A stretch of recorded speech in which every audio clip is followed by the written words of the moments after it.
Mi adir alako, mi baruch alako, mi gadol alako, mi dagul oyalako, hu yivarech esecha.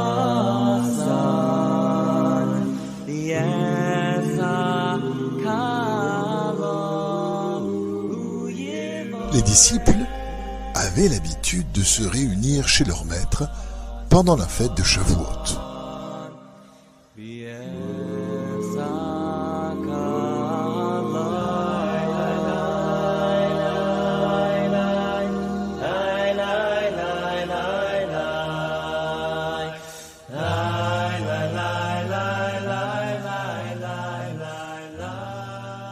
Sachant cependant qu'il serait retenu quelques mois à Zaslov, Rabbi Nachman écrivit pour demander à ses disciples de ne pas le rejoindre cette année.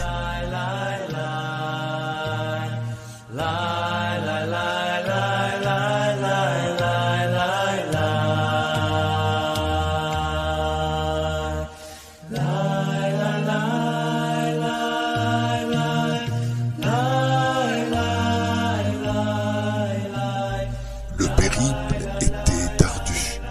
La distance à parcourir environ 170 km de Breslev demandait 4 jours.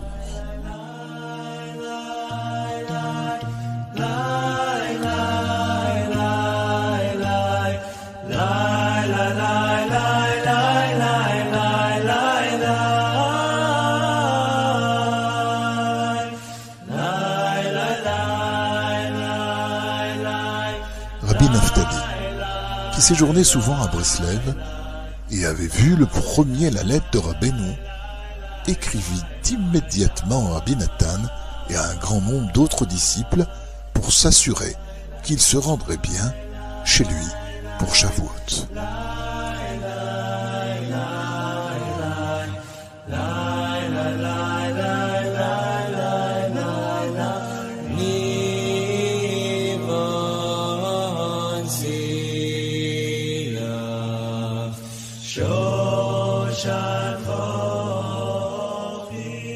Rabbi Nathan était indécis, bien que son maître ait demandé expressément de ne pas venir.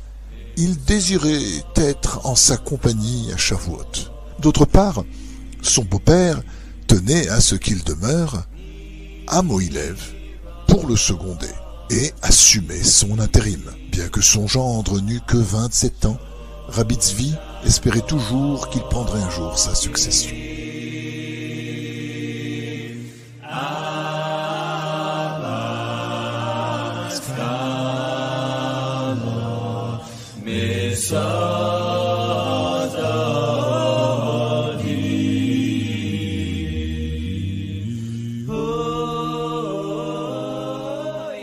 Que devait faire Rabbi Nathan?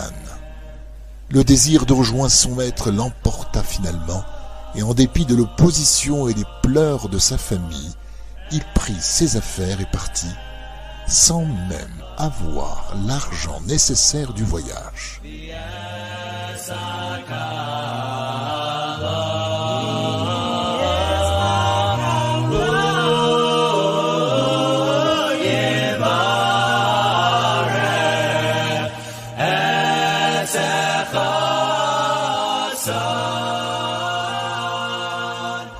Dieu l'assista, et il rencontra 2 personnes qui lui avancèrent la somme nécessaire pour le trajet jusqu'à Mohilev. Et comme le ciel était avec lui, il trouva une voiture le jour même.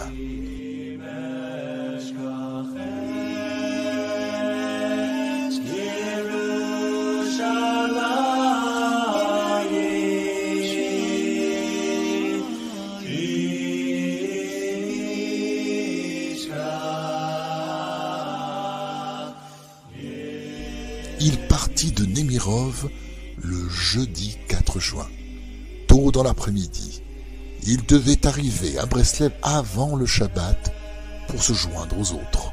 Et tous avaient prévu de repartir à Zaslov aussitôt après Shabbat. Il craignait cependant de ne pas arriver assez tôt à Nemirov le vendredi pour trouver une calèche qui le conduirait à Breslev à temps pour le Shabbat.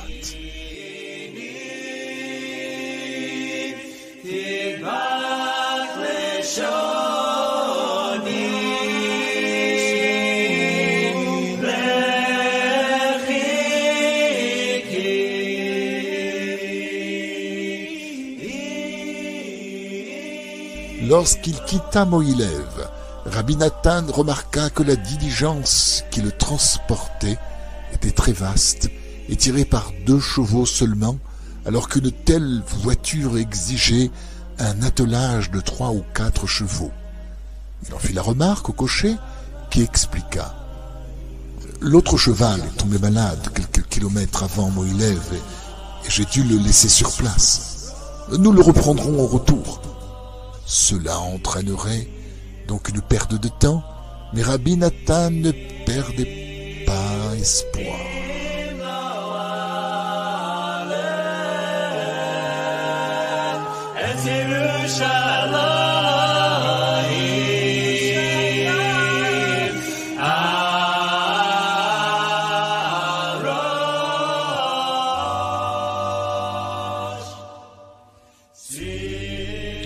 Avant même d'arriver au village où se trouvait le cheval malade, ils furent surpris par une forte pluie.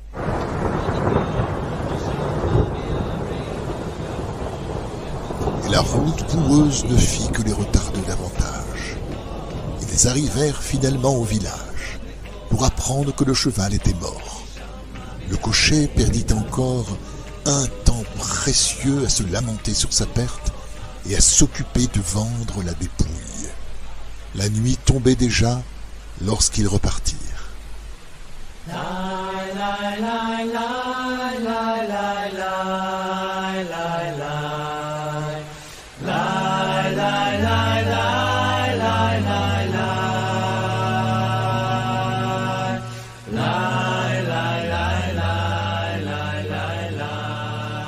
Quelques heures plus tard, ils s'arrêtèrent pour dormir.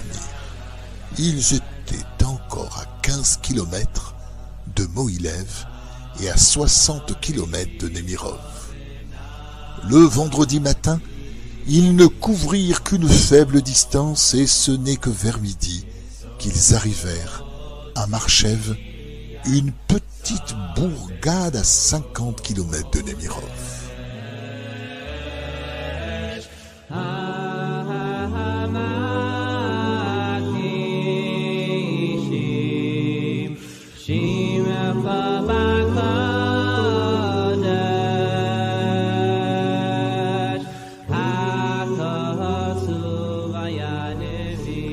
Il était pratiquement impossible d'atteindre Nemirov avant le Shabbat.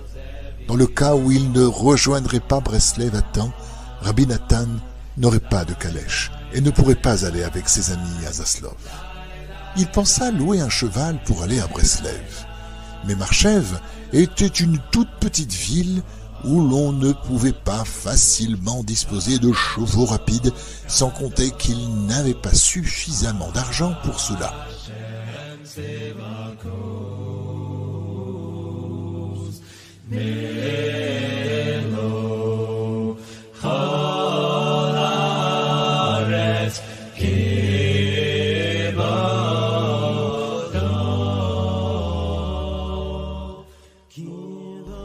À l'entrée de Marchev, alors qu'il traversait un pont, il fit à haute voix la prière suivante. « Maître de l'univers, fournis-moi une voiture de 4 chevaux qui me conduira gratuitement à Breslev. »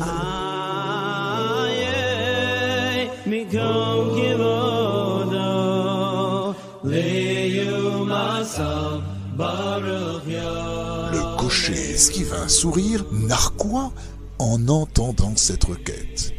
Ils descendirent dans une auberge et le cocher alla nourrir ses chevaux.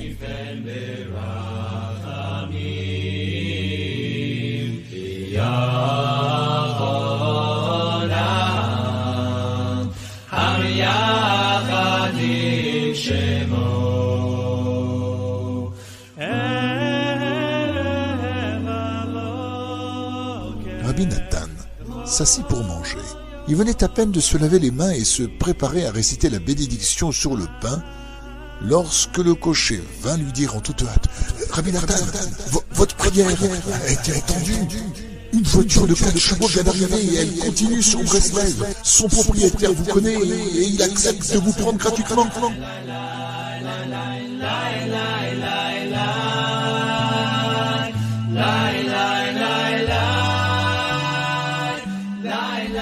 Rabbi Nathan n'en croyait pas ses oreilles. Il mangea un peu, fit aussitôt la bénédiction sur le pain et grimpa dans la voiture du marchand.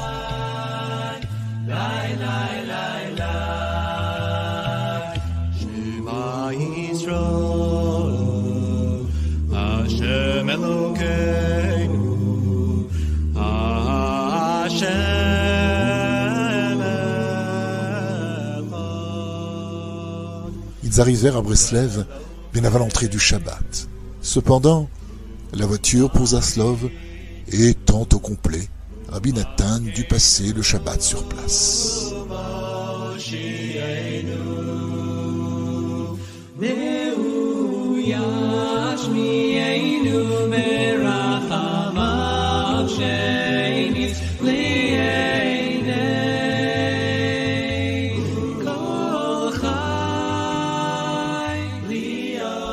Le dimanche, il loua avec un ami une calèche et parvint à Zaslov le mercredi 10 juin.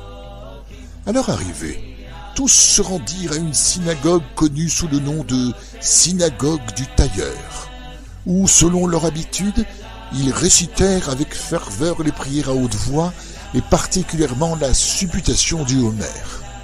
Le bedeau se plaignit à Rabbi Nachman qu'un certain nombre de chassidim étranges venus en ville avaient envahi la synagogue. Leurs prières étaient si interminables qu'ils n'avaient pu fermer la synagogue à l'heure habituelle.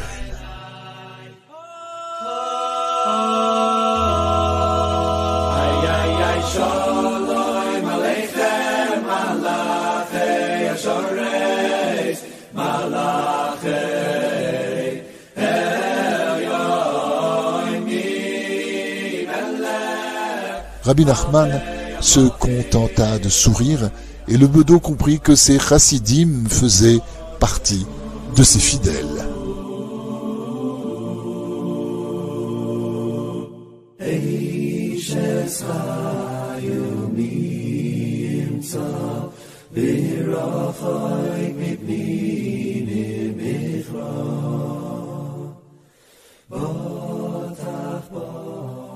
Ensuite, Rabbi Nachman parla d'un homme qui ne s'était que peu rapproché de son cercle et dont il venait d'apprendre le décès. Qui sait ce qui se passe pour lui maintenant, dit-il. S'il s'était au moins rapproché de moi comme mes vrais disciples. C'était bientôt Shavuot. Il doit sans doute avoir l'illusion de faire les préparatifs, l'occasion d'une charrette, etc., pour venir chez moi pour la fête. Quelqu'un serait finalement obligé de lui demander « Pourquoi es-tu si affairé? Ne sais-tu pas que tu es mort ?» Ce qui serait bien pour lui, car au moins il saurait qu'il n'est plus de ce monde. Qui sait, peut-être, pense-t-il, saisir une marmite en main et achète-t-il de l'orge ou une autre céréale pour préparer des liqueurs? Il doit sans doute se livrer à des activités imaginaires.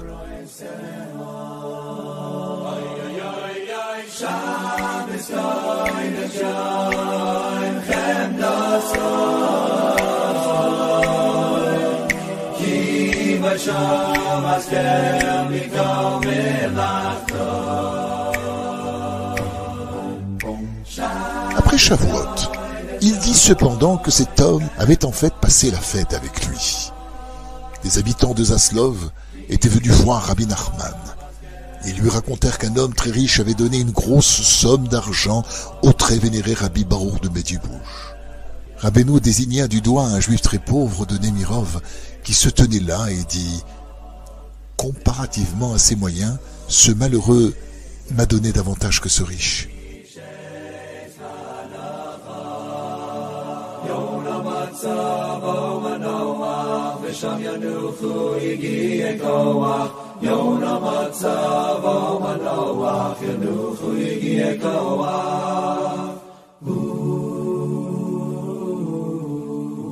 L'homme en question était un homme, maître d'école. À l'époque de Pessah, les écoles recrutaient leurs enseignants pour toute la période d'été. Il avait entendu dire que Rabbi Nachman se trouvait à Zaslov où il resterait peut-être jusqu'à Shavuot, espérant le voir pour cette fête et ne pouvant laisser sa classe sans maître pendant une si longue période, il renonça à son poste et à son salaire pour tout l'été.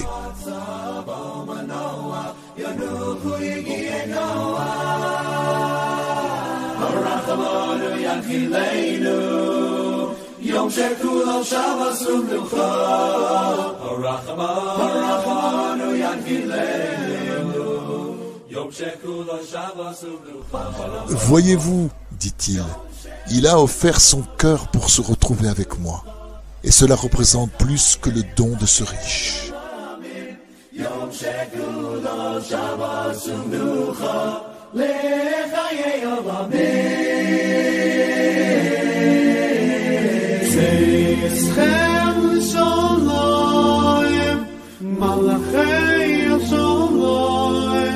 Malachei Elyon